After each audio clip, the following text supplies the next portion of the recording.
عزیز طلباء السلام علیکم. میں طلعت پروین معلمہ اردو ایڈورڈز کالج پشاور آپ سے مخاطب ہوں اور امید کرتی ہوں کہ آپ سب بخیر و عافیت ہوں گے. عزیز طلباء، رواں کلاسز میں ہم نے نظم و نثر کے بہت سے اسباق کا مطالعہ کیا تھا اور انہیں سمجھنے کی کوشش کی تھی. آج جو سبق ہم پڑھیں گے وہ آپ کے سال اول کے نصاب سے لیا گیا ہے اور اس کا عنوان ہے مکتوب نگاری. ترتیب کے لحاظ سے یہ آپ کی کتاب کا 14واں سبق ہے اور صفحہ نمبر 104 پر موجود ہے. عزیز طلباء، ہم اپنی کلاسز میں بارہا ادب کی تعریف اور اس کی اصناف سے متعلق تفصیلات پر روشنی ڈال چکے ہیں. آج ایک بار پھر آپ کی یاد دہانی کے لیے اقسام نثر پر مختصراً بات کرتے ہیں. جیسا کہ آپ کو پہلے بتایا جا چکا ہے کہ مزاج کے اعتبار سے نثر کو دو بڑی اقسام میں بانٹا جاتا ہے، یعنی افسانوی نثر اور غیر افسانوی نثر، اور پھر ان دو بڑی اقسام کو مزید ذیلی اقسام میں منقسم کر دیا جاتا ہے.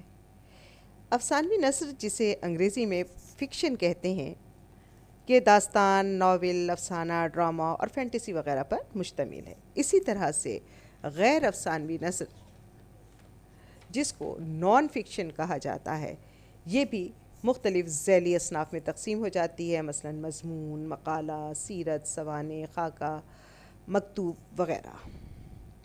آج جس غیر افسانوی ادب کی صنف کو ہم پڑھیں گے وہ ہے مکتوب نگاری.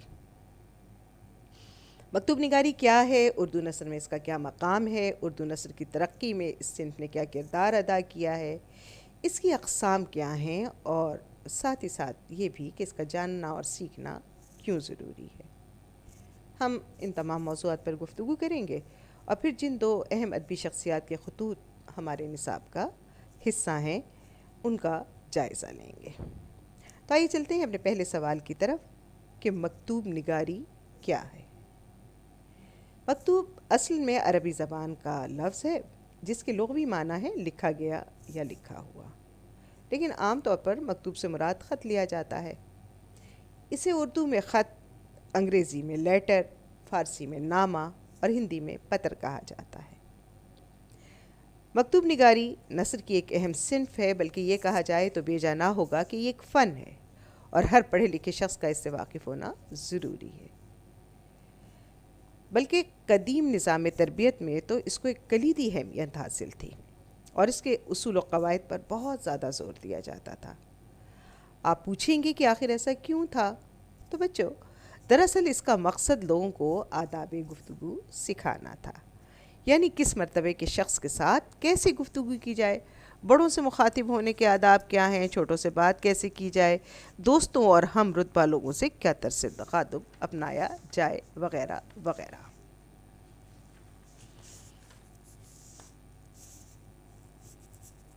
بچوں، خط لکھنے والے کے احساسات و جذبات کا آئینہ دار ہوتا ہے اور ساتھ ہی ساتھ اس کی شخصیت کی عکاسی بھی کرتا ہے. یہی وجہ ہے کہ خط کو آدھی یا نصف ملاقات کہا جاتا ہے. خط ہم اس وقت لکھتے ہیں جب مخاطب ہمارے سامنے موجود نہ ہو، یعنی اپنے احوال تحریری طور پر ہم اس کو بھیج دیتے ہیں. یہ سلسلہ جو ہے وہ ہمیشہ سے جاری ہے، لیکن مرزا غالب نے اس انداز کو تبدیل کیا. انہوں نے خط کو دو بدو باتیں کرنے کا مترادف قرار دیا. اپنے ایک شاگرد مرزا حاتم علی بیگ مہر کے نام ایک خط میں لکھتے ہیں کہ میں نے وہ طرز تحریر ایجاد کیا ہے کہ مراسلے کو مکالمہ بنا دیا ہے. بچوں، اردو نثر کے فروغ میں بھی ان خطوط نے ایک بہت اہم کردار ادا کیا ہے، خصوصاً مرزا غالب کے خطوط نے. مرزا غالب کے خطوط سے اردو نثر پرانے اور مشکل اسلوب سے آزاد ہو کر آسان اور بے تکلف انداز تحریر میں تبدیل ہوئی، جس سے سر سید احمد خان اور ان کے ساتھیوں نے بہت فائدہ اٹھایا اور اردو زبان کو آسان انداز میں علمی مقاصد کے لیے استعمال کیا. بچوں، ہم یہ بات بھی بخوبی جانتے ہیں کہ بر صغیر پاک و ہند میں مسلمانوں نے ترقی کی انتہا کو چھوا. طویل نظام سلطنت ہے جسے مسلمانوں نے سنبھالا، لیکن دھیرے دھیرے یہ اقتدار ان کے ہاتھ سے نکل گیا. جوں جوں انگریز غالب آتے گئے، مسلمان زوال کا شکار ہوتے گئے. ہماری ابتدائی زبان جس کو ہم اپنی تہذیبی زبان بھی کہتے ہیں، وہ فارسی تھی جو بر صغیر میں رائج ہوئی، لیکن انگریزوں کی آمد نے اس زبان کا حلیہ تباہ کر دیا، مسلمان اس سے دور ہونے لگے۔ اب وہ انگریزی سے بھی ناواقف تھے اور فارسی زبان سے بھی ان کا ربط وہ نہیں رہ گیا جو شروع میں تھا۔ نتیجہ یہ ہوا کہ مسلمان علمی طور پر پسماندہ ہونے لگے۔ ہم سر سید احمد خان اور ان کے رفقا کے حوالے سے اس بات کو بخوبی جانتے ہیں کہ انہوں نے آسان نثر کی ترویج جو ہے اس کو اپنایا، اور اس تمام کے لیے مرزا غالب کے خطوط نے ان کو ایک نئی راہ دکھائی۔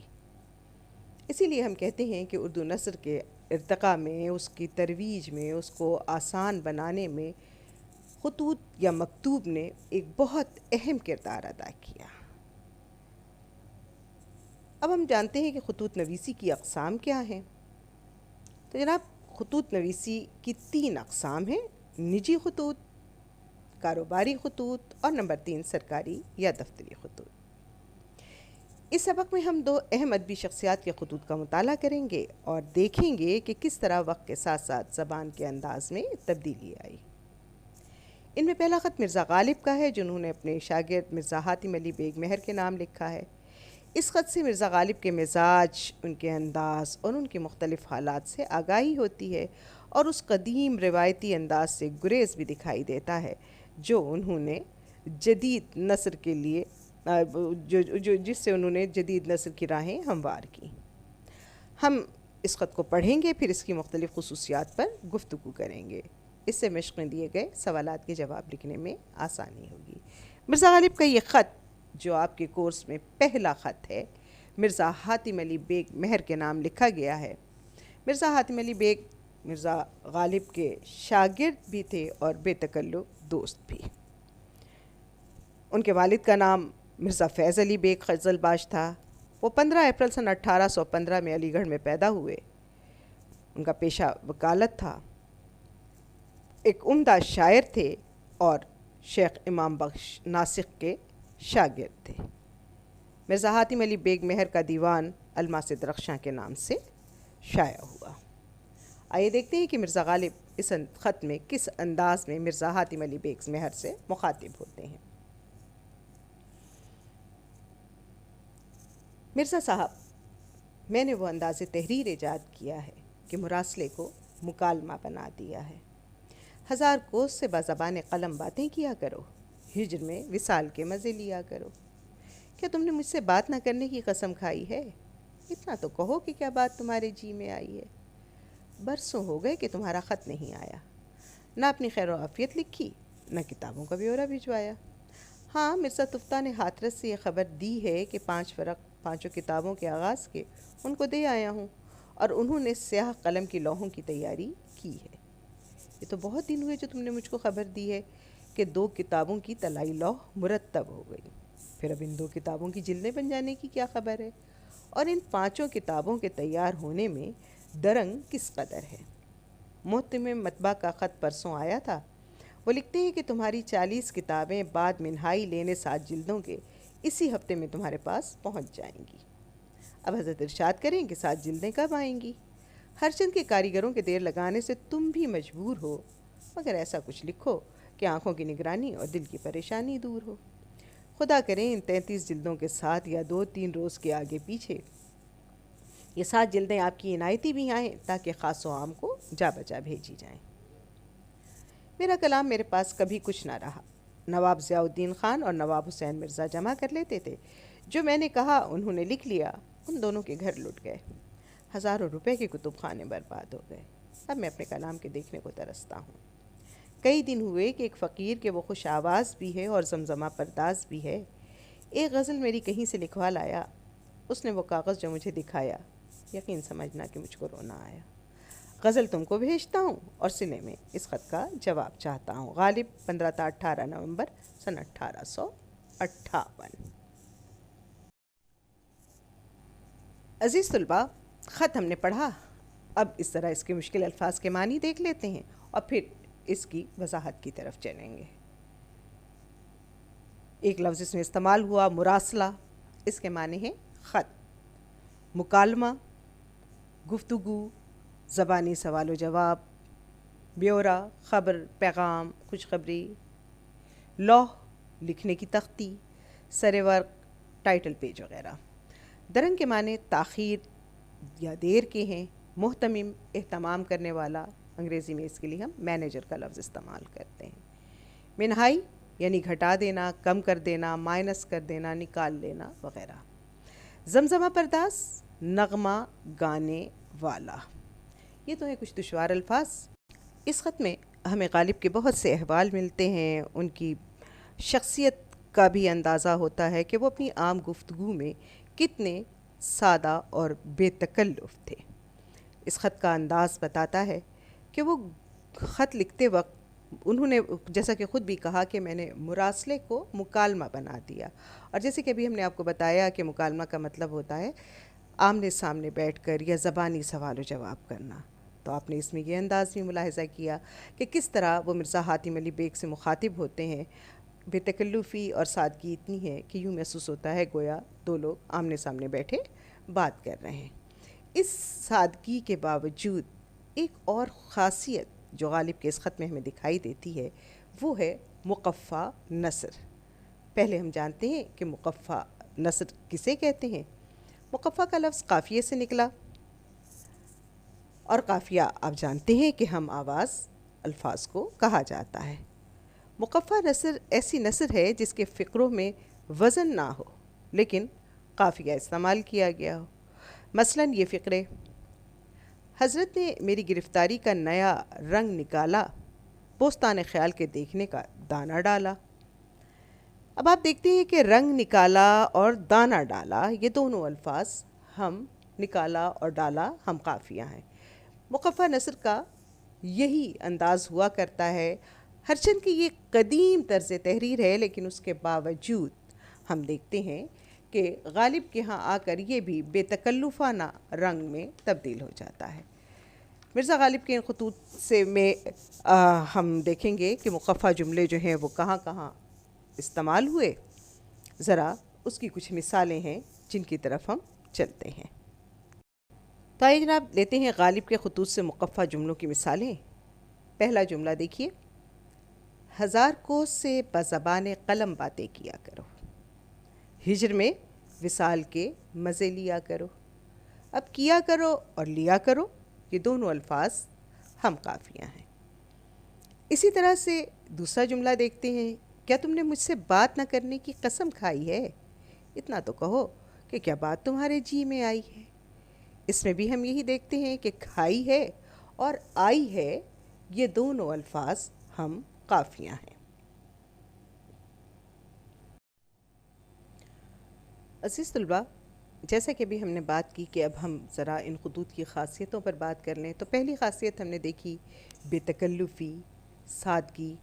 اس کے ساتھ ساتھ ہم نے یہ بھی دیکھا کہ غالب نے کس طرح اپنے مراسلے کو یعنی تحریر کو مکالمہ یعنی آمنے سامنے یا دو بدو گفتگو میں تبدیل کیا۔ ایک اور خاصیت جو اس خط میں ہم نے دیکھی وہ مقفع عبارت کی ہے۔ اس کی مثالیں بھی ہم نے اس میں آپ کو سامنے پیش کی۔ ایک اور خاصیت خطوط غالب کی جو ہے وہ یہ ہے کہ 1857 جو برصغیر کی تاریخ میں ایک بہت اہم موڑ ہے، اس نے مسلمانوں ہندوستان اور علی الخصوص مسلمانوں کی زندگی پر کیا اثر ڈالا۔ غالب کہتے ہیں کہ میں اپنے اشعار خود نہیں لکھا کرتا تھا، اپنے دو ساتھیوں مرزا حسین اور نواب ضیاء الدین خان کو لکھوا دیا کرتا تھا۔